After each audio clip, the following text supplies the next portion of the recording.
menjadi masalah bersama. Oke, Wah, berarti kok bersama? Emangnya gue pemerintah? Waduh. Maaf boleh tolong dikat. Aku terjerat.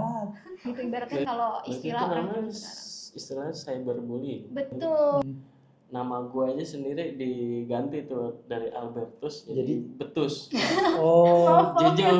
Maaf ya. Iya. Cuman itu harus dua pihak ya gitu, sama kayak cinta nggak boleh bertepuk sebelah tangan gitu. Iya. karena menurut gue sih kalau ruang aman tuh nggak perlu harus ada ruang secara fisik ya.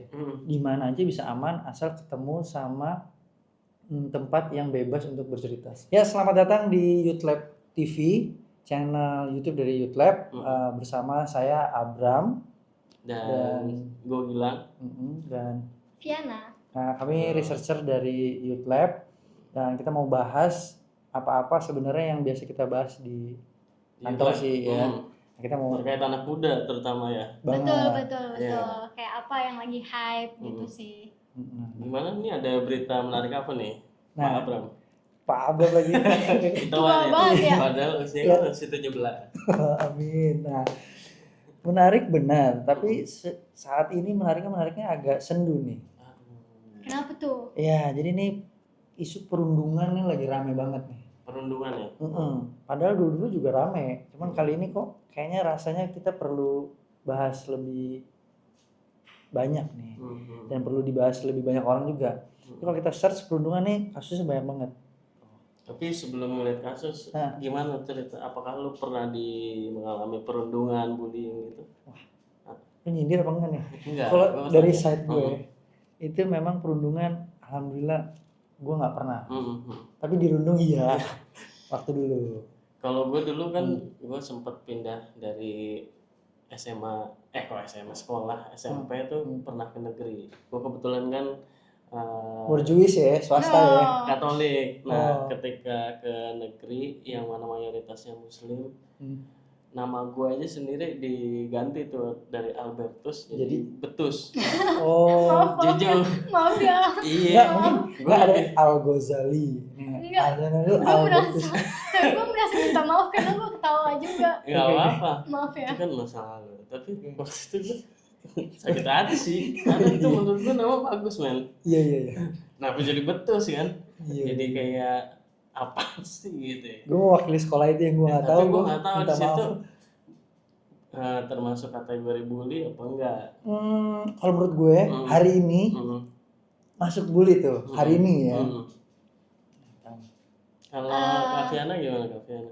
Jadi gue ngomongnya serius banget ya. Pernah ngalamin bully enggak waktu sekolah? Enggak sih ya. Cuman ya pernah pasti berantem gitu, mau fisik verbal aja. Cuman nggak pernah yang dibully gitu, enggak. Membuli juga nggak pernah ya gitu. Disclaimer gitu. Percaya kita. Ya kan saya kurang baik apa sih? Tapi berita hari ini kasus bullyingnya semakin meningkat ya berarti ya. Kalau setiap hari bahkan kayaknya masuk berita-berita nasional gitu ya. Ya, per hari ini kita shoot aja bahkan belum ada hitungan jam di kota Jawa sebelah sana tuh ada juga yang lagi mengalami kasus bullying juga. Gitu. Dan yang lebih mengerikan adalah sebenarnya kayak ini tuh sebenarnya udah dari lama terjadi, tapi kayak selalu berulang. Jadi kayaknya ini sebenarnya bisa di stop atau enggak kita nggak tahu. Tapi kayaknya yang paling penting sebenarnya kalau menurut pandangan gue itu lebih ke gimana nyikapinnya sih si anak itu. Tapi kayak menurut gue juga sebenarnya orang-orang itu tuh harus tahu sih sebenarnya yang dimaksud bullying itu tuh sebenarnya apa gitu. Sebelum ya kita bisa disclaimer itu tuh bullying atau bukan. Jadi kan sebenarnya kebetulan karena gue anak psikologi gitu. Yes, please.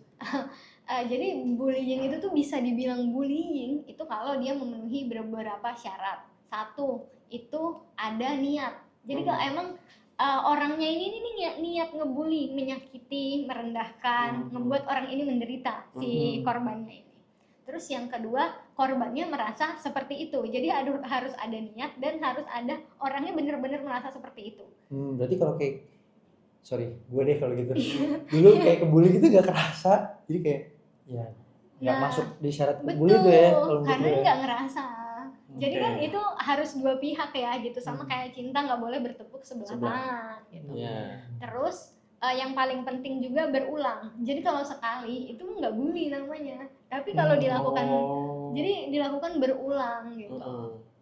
Terus yang ketiga, yang pelakunya ini punya status kekuatan, power, populer lebih tinggi dibanding korban. Jadi korbannya di posisi yang lebih rendah. Intinya kayak gitu sih. Oke. Itu berarti kalau itu dilakukan repetitif itu dinamakan bullying. Iya, kalau sekali aja itu namanya agresi atau berantem doang.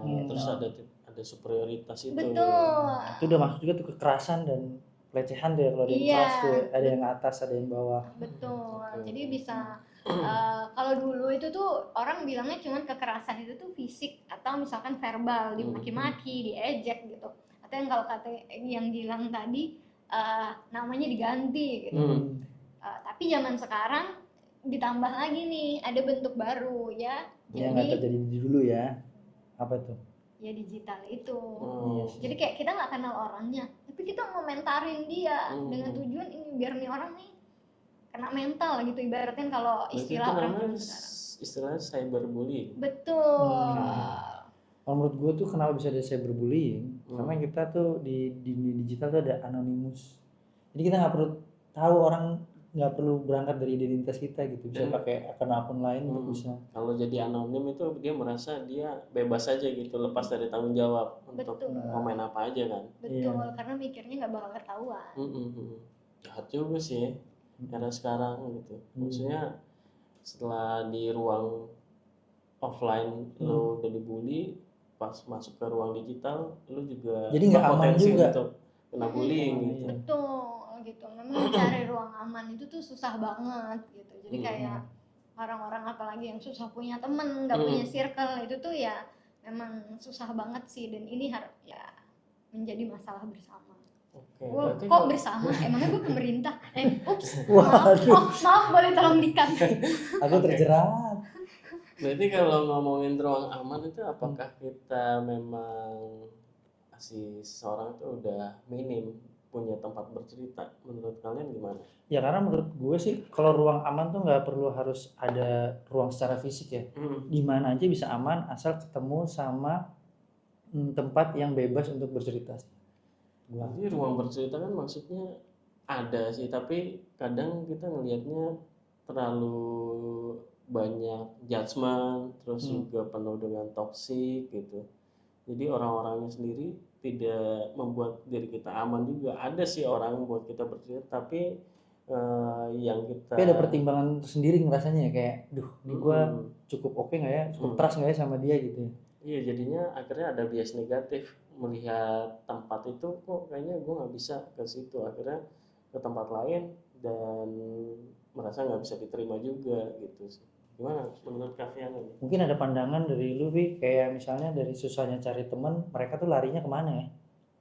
Iya, kalau misalkan zaman dulu ya orang ya kalau nggak ada temen ya loner gitu. Tapi kalau zaman sekarang udah ada AI ya ada beberapa orang yang cerita sama chatbot gitu. Kalau dulu sebelum ada AI ini pernah dengar namanya SimSimi nggak?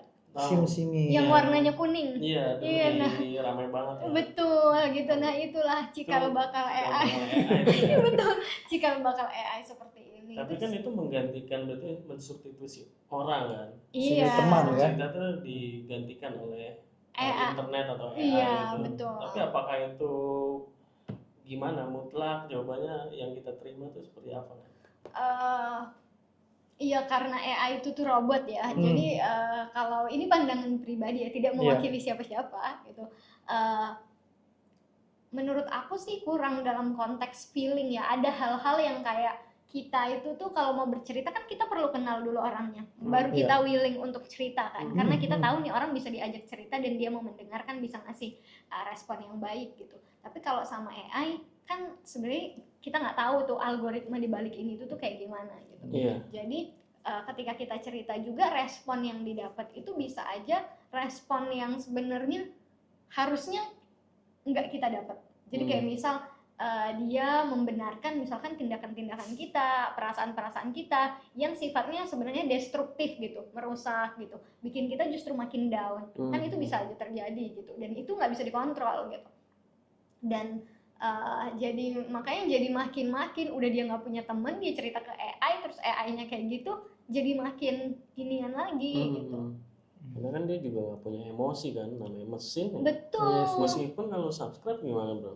Wah. Yang harga 345.000, apakah Pas- dia jadi jadi lebih punya- jago ngomong? Ya at least kalau menurut gue dia akan jadi jago lebih ngomongnya akan lebih jago, tapi dia nggak bisa beli hatinya sih AI juga Benar sih juga, menurut gue. karena kan dia hanya mensimulasikan emosi manusia aja kan. Betul. Oleh AI. Iya, terus mungkin kalau nggak tahu sih kalau Gilang sama Mas Abram juga sering lihat di TikTok kan ya sempet ada yang rame gara-gara yang apa sih namanya yang AI-nya seolah-olah pacar. Pernah lihat nggak? Yang kayak ngasih kalimat-kalimat afirmatif dan segala macam. Maaf, jangankan kalimat, fotonya juga menggiurkan. Iya ada yang foto juga, astagfirullah, iya hampir bener kan gitu. Nah itu kalau pendapat kalian gimana tuh yang kayak gitu? Kalau menurutku sih ya, buat mereka generasi yang tumbuh besar belum sama AI, dia mungkin bisa bedain ini oke atau enggak. Tapi bagi yang lahir bareng sama AI sih kayaknya ya ini kayak ya hal-hal yang biasa yang bisa ketemu di apps apa aja di smartphone sih, jadi kayak merasa sah-sah aja. Harus ada otoritas juga sih yang ngasih tahu mana yang baik dan mana yang perlu dipertimbangkan sih. Kalau enggak sih ya bablas-bablas aja ya. Karena juga caution-cautionnya yang ada juga selama dia bisa isi token, bisa tambah apa ya? Kan rasa sih soalnya face UI UX sih kayak ya seamless aja gitu. Totoan gue tokennya ya. Kan wawasan kan nyobain. Iya sih, emang apalagi Mas Abram yang ngomongnya kan udah kayak ituan banget, maklum. Soalnya udah parents gitu, jadi lebih wise gitu ya gitu. Itu pertimbanganku. Gitu. Nah, ngomong-ngomong soal AI karena kasus yang sama nih soal curhat gitu. Jadi beberapa lawyer atau komunitas di US gitu di Amerika itu tuh udah beberapa bilangnya apa ya, suing itu tuh apa? Menggugat si OpenAI gitu karena dia memberi saran yang akhirnya si anak ini beberapa remaja itu hasilnya sampai pip gitu bunuh diri gitu.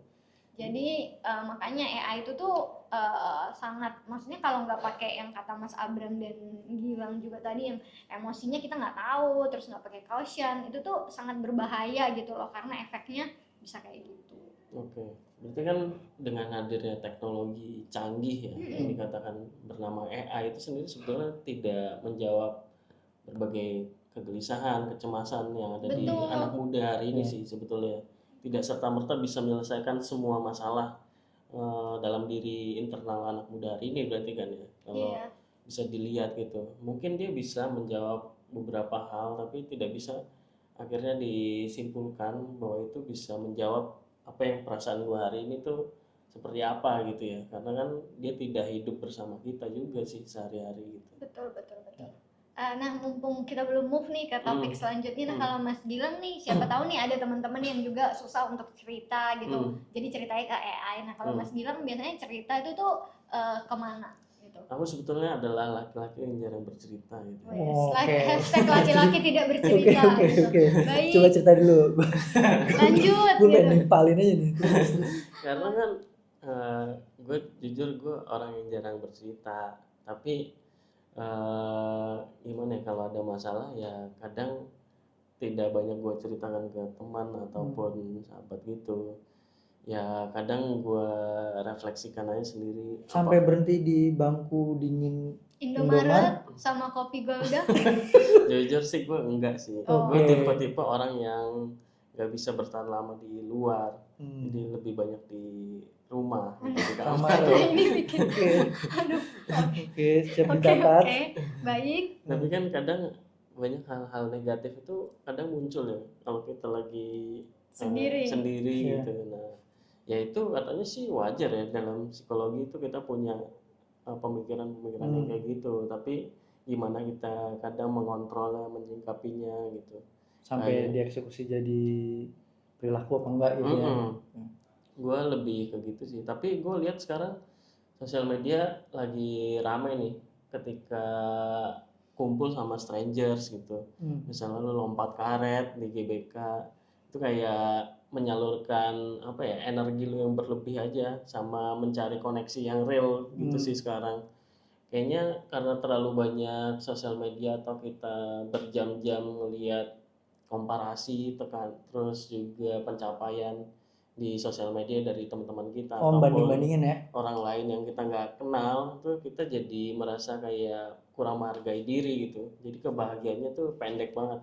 Mungkin kita senang tadi kita ketemu siapa gitu, atau senang dapetin apa, tapi ketika ngeliat di sosial media kok pencapaiannya lebih tinggi dari kita, jadinya nggak lagi bahagia gitu kan. Makanya gue lihat kayak koneksi-koneksi ketemu strangers itu, nyanyi bareng strangers itu kayaknya menarik juga untuk mengatasi kecemasan atau kesendirian kita yang kita merasa lonely banget gitu. Benar setuju sih. Nah gue kayak serius banget nih gitu. Jadi sebenarnya gitu, fun fact kalau di psikologi itu, karena gue lagi-lagi anak psikologi ya, jadi bahagia itu tuh sebenarnya ada 2 jenis. Jadi bahagia yang sifatnya jangka panjang sama bahagia yang sifatnya jangka pendek. Nah, jadi namanya ada eudaimonic sama hedonic well-being. Nah, ada mami. Iya, kan sehat soalnya. Saya juga tahu ya. Nah, jadi kayak kalau misalkan kita yang tadi bilang menghargai diri, nah itu sifatnya yang kebahagiaan untuk jangka panjang. Gitu. Memang perlu emang proses dan panjang gitu. Tapi bahagianya menetap gitu, cenderung menetap gitu. Nah, kalau yang hedonic itu tuh yang kayak gimana sih yang jangka pendek itu, Kak? Gitu. Kalau misalnya ada yang nanya gitu. Itu yang belanja pintar sekali. Makan donat. Iya, belanja, makan, cari yang viral gitu. Perasaan yang kayaknya muncul sebentar doang tapi habis itu balik lagi gitu. Biasanya itu kayak gitu hedonic gitu. Kalau bahasa sekarangnya tuh ada yang pleasure sama happiness gitu. Biasanya cuman ya udah craving doang, happy. Apalagi cravingnya sambil marah lagi kan.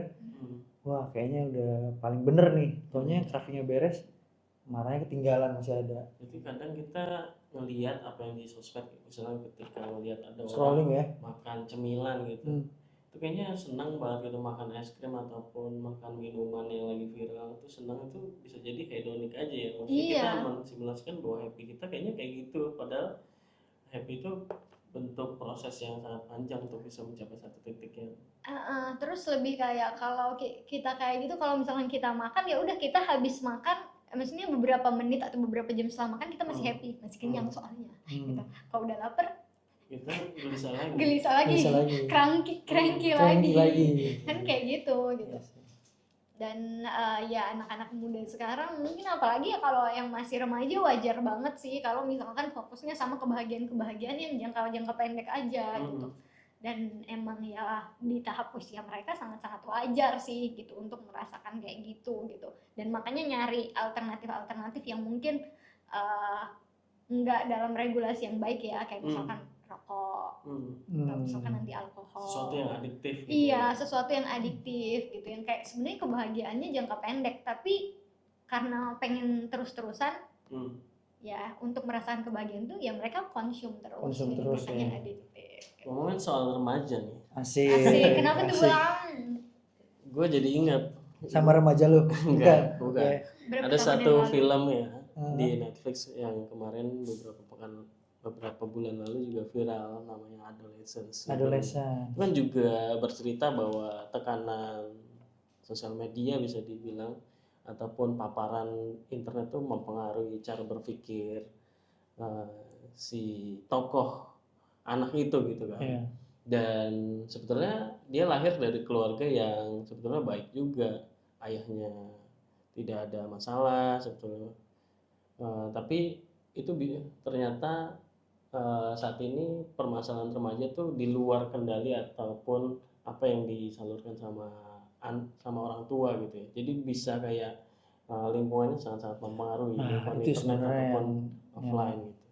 Jujur, saya juga sebagai khawatir. parents gitu, gimana tuh? Coba Mas share kekhawatirannya. Jadi saat anak gue pernah mengalami bully gitu ya, Hmm. dari temenan gue kayak ya udah fisiknya ada, terus habis itu tinggal dikuatkan untuk dia bisa menghadapi itu gitu.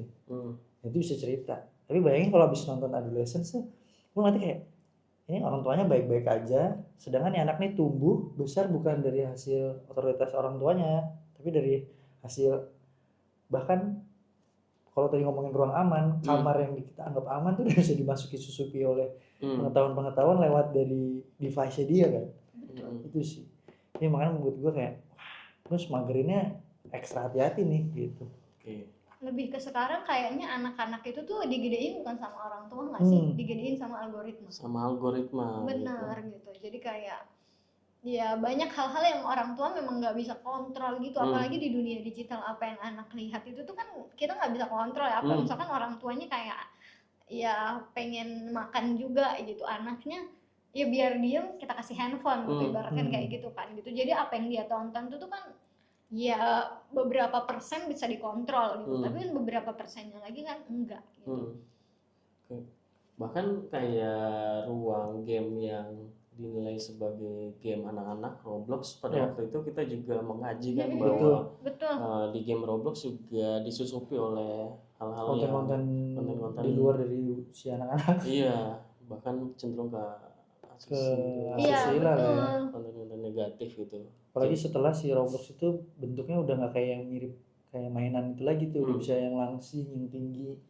Terus bahkan udah ada top 5 tempat yang hiburan dewasa gitu udah ada tuh. Jadi tersusupi oleh hiburan dewasa juga yang sebetulnya itu aman bagi anak-anak. Jadi di mana nih sekarang bahwa yang tadi bahwa orang tua sebetulnya tidak, meskipun baik-baik saja orang tuanya, tapi anak bisa sampai lepas gitu aja sekarang ya gitu.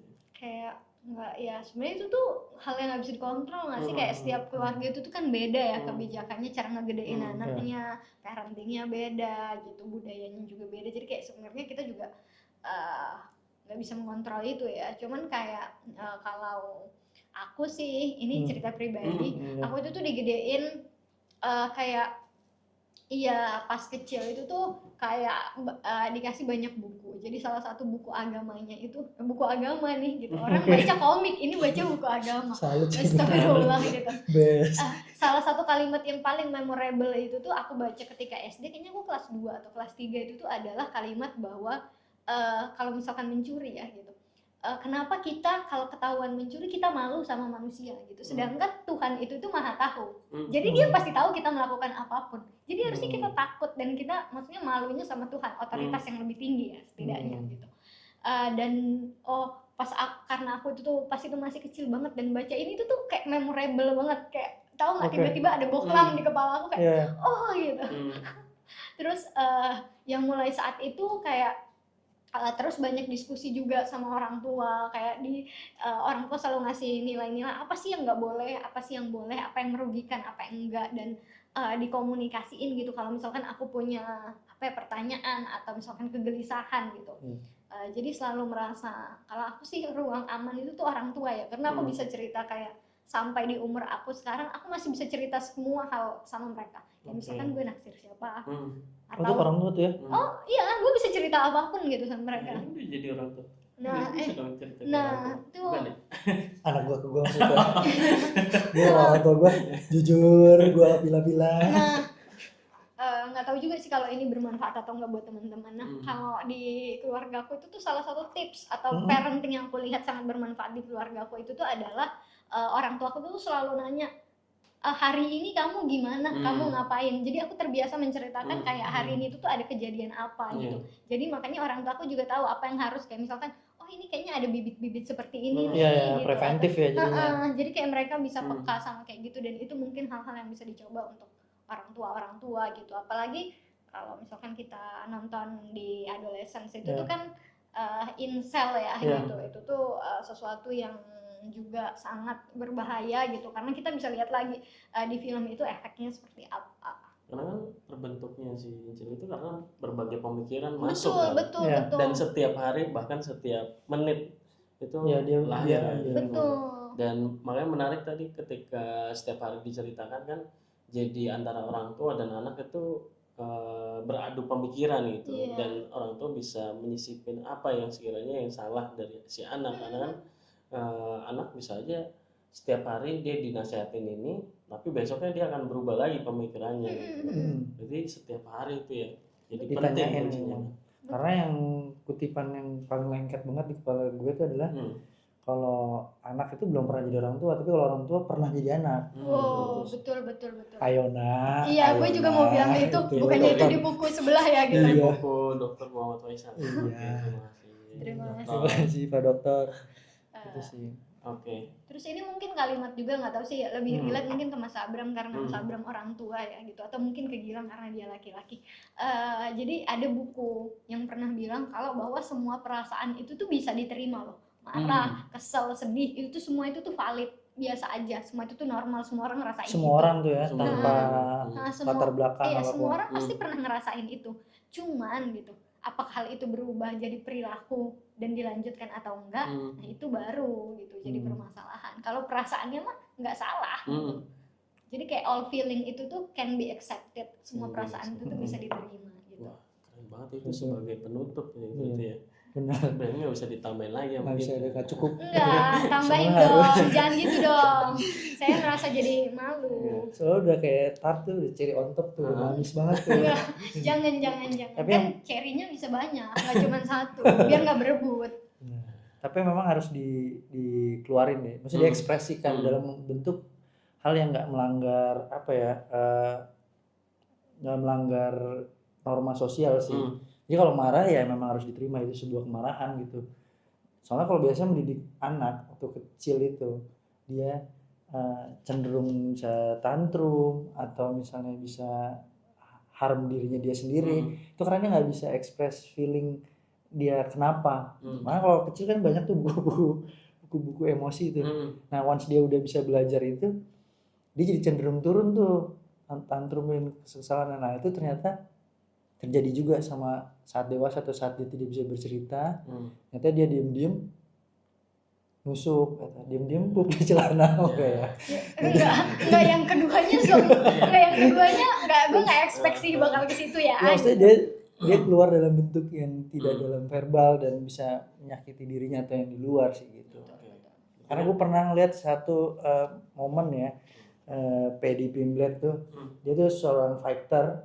Setelah menang tuh biasa fighter ditanyain tuh di dalam octagon, lu mau pesan apa? Terus unik dia saat itu dia bilang, pagi ini sahabatnya meninggal karena bunuh diri gitu, pip gitu, dan dia nggak sempat bercerita ke gue, dan dia pesannya pada saat itu adalah yaitu mendingan lu relain bahu lu buat jadi teman cerita dia ketimbang nanti minggu depan lu nangis karena dia udah nggak ada. Nah itu menurut gua ya itu mungkin berangkat dari Viana tadi ya, semua orang tuh bisa sedih, bisa marah, bisa ekspres semua feelingnya, dan itu wajar sih, nggak ada latar belakang laki-laki atau perempuan sih. Betul. Oke. Jangan oke dong closing statement bos. Ya kalau disimpulkan tadi bahwa kita harus mencari ruang aman lah, ada salah satunya orang tua yang tadi jadi pengalamannya Viana. Dari kecil dia selalu bercerita kan tentang hal-hal apapun yang terjadi setiap hari, apalagi saat ini dengan apa ya, adanya sosial media itu kan setiap hari kita dimasuki oleh berbagai pemikiran dan kita nggak tahu yang benar dan yang salah bagi diri kita sendiri itu yang seperti apa sih, dan rasanya tekanan di sosmed juga semakin besar gitu kan, yang mana mungkin bagi usia sekolah ataupun yang masih remaja belum tentu bisa sepenuhnya mengontrol hal itu kan, tekanan-tekanan yang betul. Banyak itu gitu. Seperti itu sih kalau dari saya, Bung Abram. Jadi formal banget nih. Tapi emang di ujung obrolan ini tuh emang kesannya bikin jadi refleksi diri sih. Jadi bikin kayak ternyata tantangan kita emang selalu ada di setiap umur sih. Iya. dan perlu diperhatikan bersama berarti ya kehidupan anak-anak sekolah pelajar sekarang nggak sih? Iya sih, Maksudnya benar. jadi perhatian gitu, Iya. jangan Iya. menganggap ini sebagai sebuah Remeh. angka saja kan. Betul, betul, betul. Bahwa semua perasaan kita nggak ada yang tahu apa yang terjadi pada anak muda hari ini gitu kan. Betul. Apa yang dikonsumsi pada hari ini pasti akhirnya merubah banyak pemikiran yang tadinya orang tua udah kamu jangan ini, pasti kan akan geser kalau memang dia merasa terkena berbagai konten tuh gitu ya. Iya sih. Betul, betul, betul. Ruang aman sih. Mungkin kita yang butuh ruang aman Oke. buat semuanya. Bisa cerita nanti. Oke. Iya. Ya. Sekian dari kami. Saya Abram Saya Gilang. Saya Viana. dari Youth Lab. Pamit. Ciptakan ruang aman. Terima kasih. Apaan sih? Sorry ya. Pas banget pas lagi ngomong pas lagi Iya. hijau Nggak boleh nyebelin banget. Terima kasih. asik 30 menit. Gak apa-apa.